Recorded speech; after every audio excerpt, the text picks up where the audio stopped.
Hi guys, welcome to my YouTube channel. My name is Evelyn.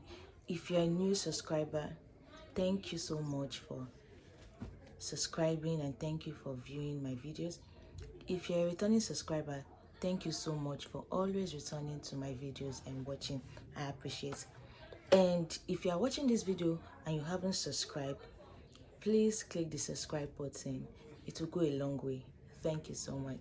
It's really a struggle to make videos here in my area because of noises from the roadside. So please pardon me if you're hearing some background noise. Pardon me, just listen to what I'm saying and listen to the information that I have to pass across. Okay guys, so this video is going to be about my reactions to when I saw my admission results. Alright, so before I upload those videos about my reactions, I'm going to talk about things that you should do before applying to universities in Norway. And number one thing that you should do is to research. Research about the course that you'll be going for.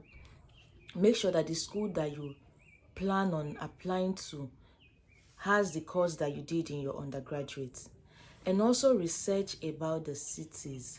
Is it a big city? Is it a large city? Research about jobs. Are there part-time jobs there? Are there jobs for international students? So these are the things you should know before picking a school so that you don't get there and be disappointed.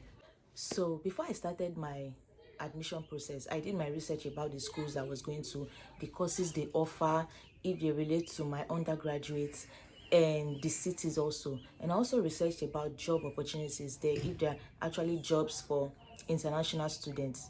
So after doing that, the second thing you need to do is to contact your university where you did your bachelor's. Contact them to prepare your transcript. Like for me, I contacted my university even before the application started. I contacted them and told them when I wanted them to send my transcript so I don't fall in between the deadlines. So I contacted my school before the application, that's before October. I contacted my school. I told them I wanted it to be sent September 30th.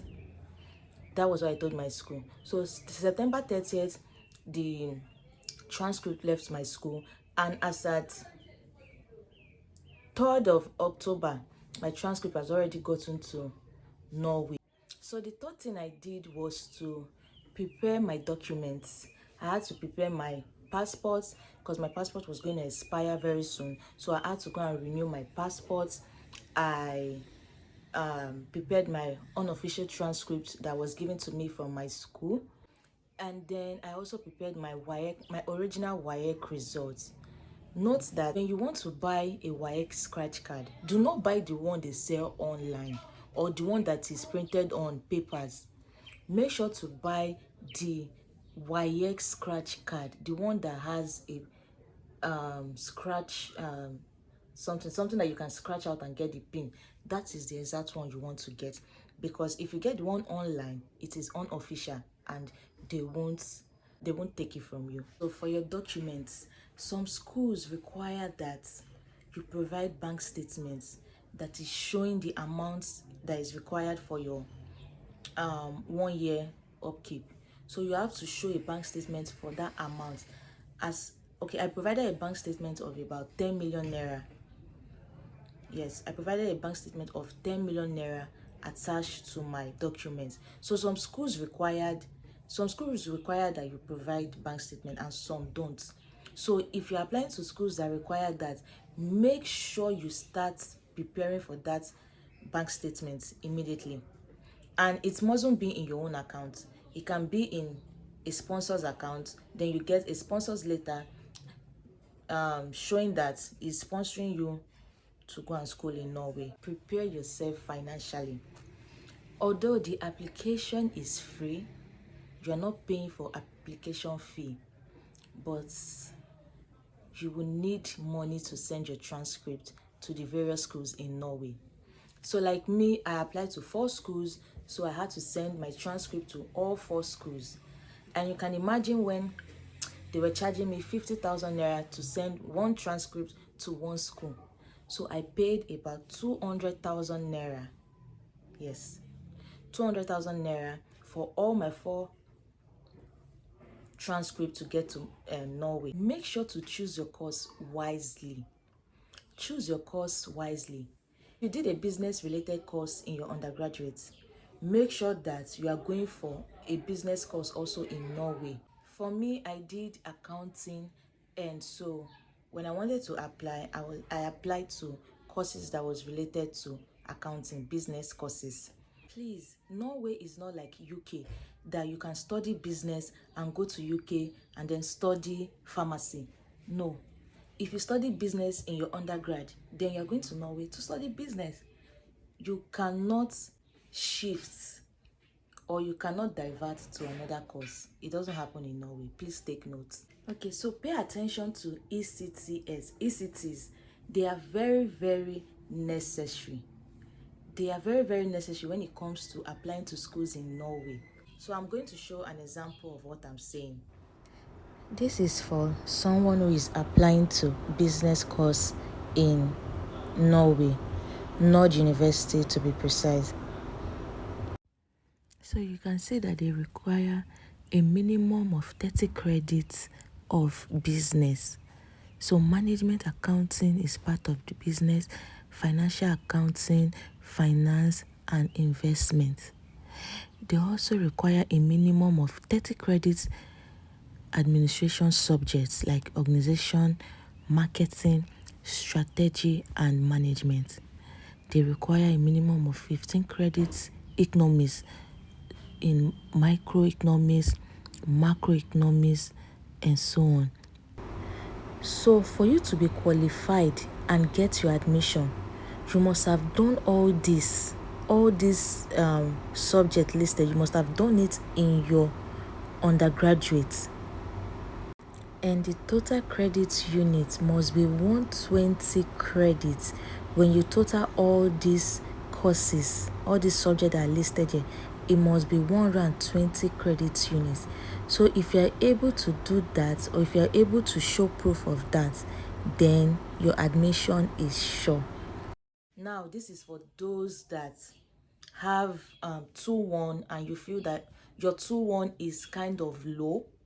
If you have a 2-1 and your 2-1 is kind of low, and you are applying to business, for instance, you are applying to business courses, you know that your 2-1 is low, and these schools, they tend to attend to first class first.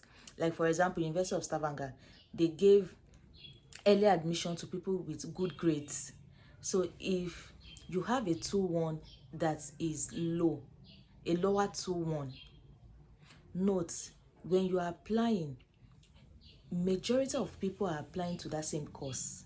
Like for example, I applied for a business course and we were given the opportunity to have a first choice and a second choice.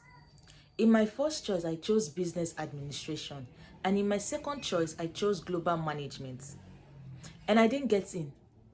But I know of someone that my GPA is even higher than his, and he got in. Why?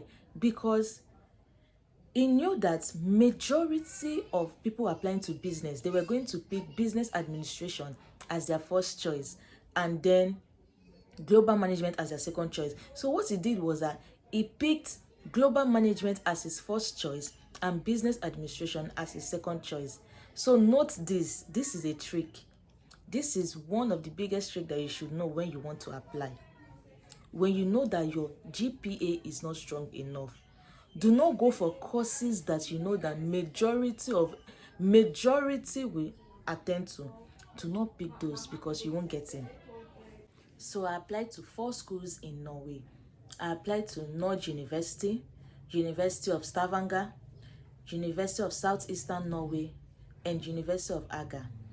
Please, I may not be pronouncing this correctly because I'm not a Norwegian.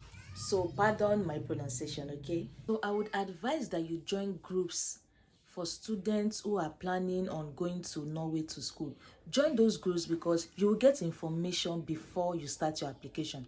For me, I never had the opportunity to join those groups until after my application, before I found out about those groups. So these groups, they help you to know the courses that you should apply to, know the kinds of the universities that you should apply to, and how you can get admissions into these universities. So please join groups. There are groups on Facebook. I'm going to link a WhatsApp group here for students who wants to school in Norway. University of Southeastern Norway. I got waitlisted. Hi guys, so today is 8th of March and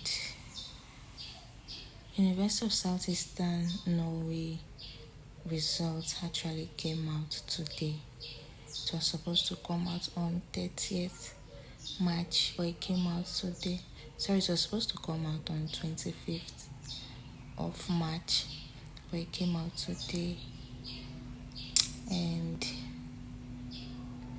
when I checked, I was waitlisted. Like, it was painful because I thought I was going to get in, because University of Southeastern Norway was actually like the least schools among all the schools I applied to, so I felt I was going to get in. But University of Stavanger, I wasn't qualified. So University of Stavanger also rejected me. Like, every one of them is just giving me back-to-back rejection. Like, it's really weighing me down. Like, sometimes I can't sleep.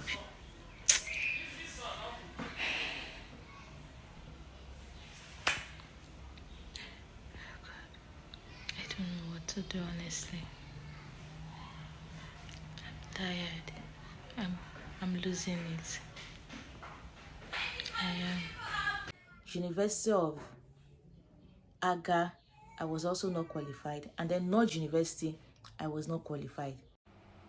Hi guys, today is 29th of March and I am waiting for 12 o'clock 30th March so I can check my Nord application results. So please wish me well. I'm so scared. My heart is beating seriously. Like, I've been awake just to check this result and it's supposed to be out by 12 a.m. So I'm just here waiting. So why was I not qualified? Because I never knew all these things. I never knew about that the ECTS are so necessary. They are so compulsory when it comes to that. I never knew. It was when I got to this group that I started to know about all these things. So you should join a group, join the WhatsApp group, join the Facebook groups about students who are planning to move to Norway to study. You'll get a lot of information before you even start your application. So guys, there's a good news. And the good news is I got accepted into Norway University after the rejection. Yes. So what did I do? I appealed. So if you would want to know how I got my admission after being rejected, please comment below and I'm going to give you people a video about what I did, the email I sent to them, the letter of appeal I wrote. I'm going to give you the format. I'm going to give you every information that you need to know about appeal. Yes, you can appeal. You can appeal if you know that you were wrongly rejected. When the school is sending out their admission results, they tell you the reasons why you were rejected. And if the reason they gave was incorrect, then you have the right to appeal. So this was, in my own case, the reason they gave for my rejection was incorrect. So I had to write to them and then voila, I got my admission. So if you'd want to know, comment below and I'm going to give you people a different video about my appeal.